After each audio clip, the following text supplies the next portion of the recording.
Think all shares are created equal? Think again. Alphabet's founders hold super voting Class B shares, while everyday investors get stuck with no-vote Class C stock. And that's just the start.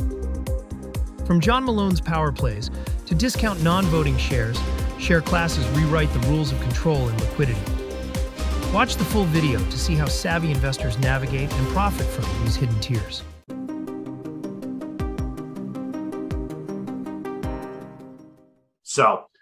Okay, so we're going to finish up with this last one. I think this is one you usually do with the interns, so I'm kind of the opposite of that. Exactly.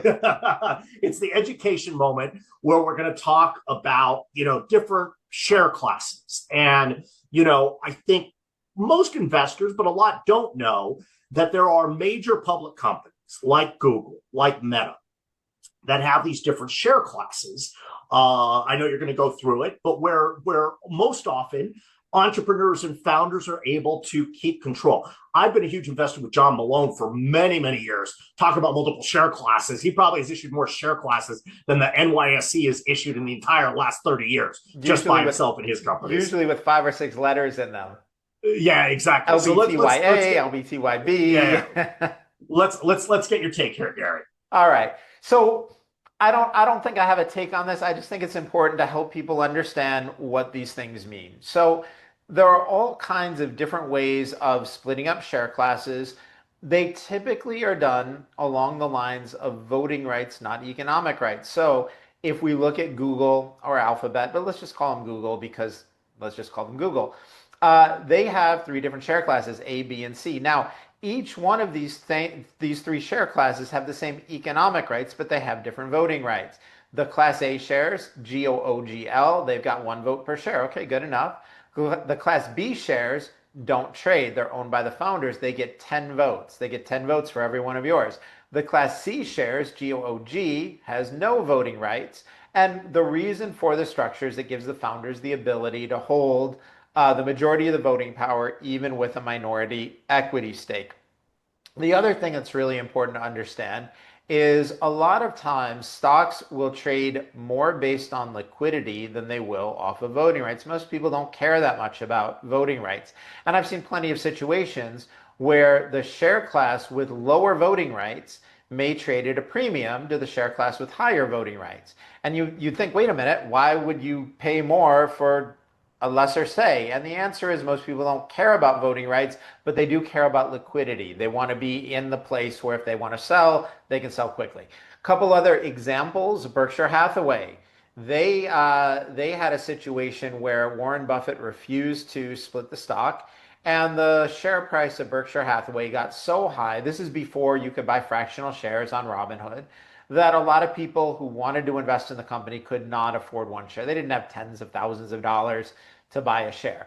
And so what Buffett did was he issued a B class, which was, I think it was 1/30th the size. And so, you had a lesser economic interest, but it was a lesser price. And basically it was a way for people to participate who didn't necessarily have so much money. Now, the best example of all this is the one Enrique just brought up, where John Malone, who was typically a media investor, would do all kinds of creative things and split up different share classes, and he would have these tracking stocks, and he would have businesses where there'd be the whole business, but something was potentially sort of quasi spun out, and you could invest in a part of another business. And when he would do this, Malone would make sure he maintained control. But because he really was great when it came to dealing with his shareholders, he always managed to create a way for individual investors to align their economic interests with his. And if you did that, you tended to do really, really well. And that was the thing that made John Malone such a good CEO. It's that no matter how convoluted his share classes became, he always gave the average investor a way to align your interests with his, and then you do well. And he wasn't going to do well at your expense. And I always think he had integrity for doing that. Enrique, it sounds like you've had a lot of experience in these areas. What have you seen? Look, I think you've covered most of it, so I'm not actually going to say that much. I'm just going to say 2 things. Very simple. Number one, companies that have multiple share classes have actually outperformed companies that don't have multiple share classes. That's just a empirical fact. Google, Meta, 27 Malone companies. I could go into all the reasons why that is, but I'm going to give you the number one reason. Okay. There is so much in investing that the smart money wants you to focus on. Insider buying and selling, percentage dividend payout, class, multiple share class. It's all noise.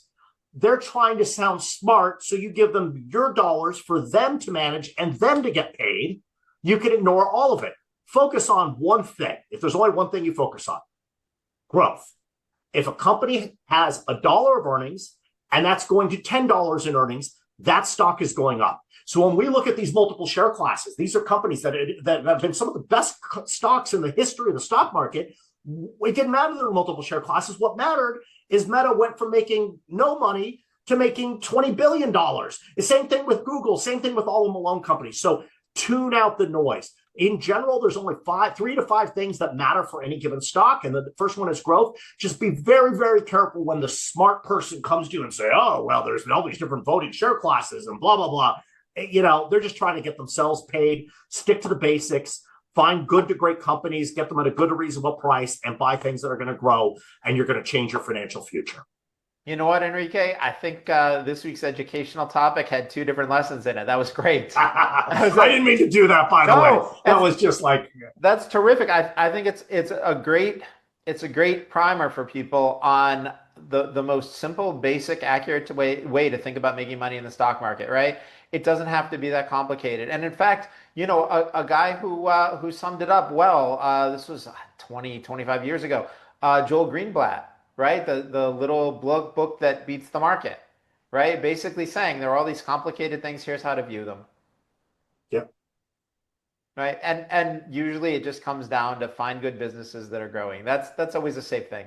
Keep it simple. It's hard. The world's hard enough, but a couple simple rules can get you there. And that's one of the things we emphasize to all of our readers.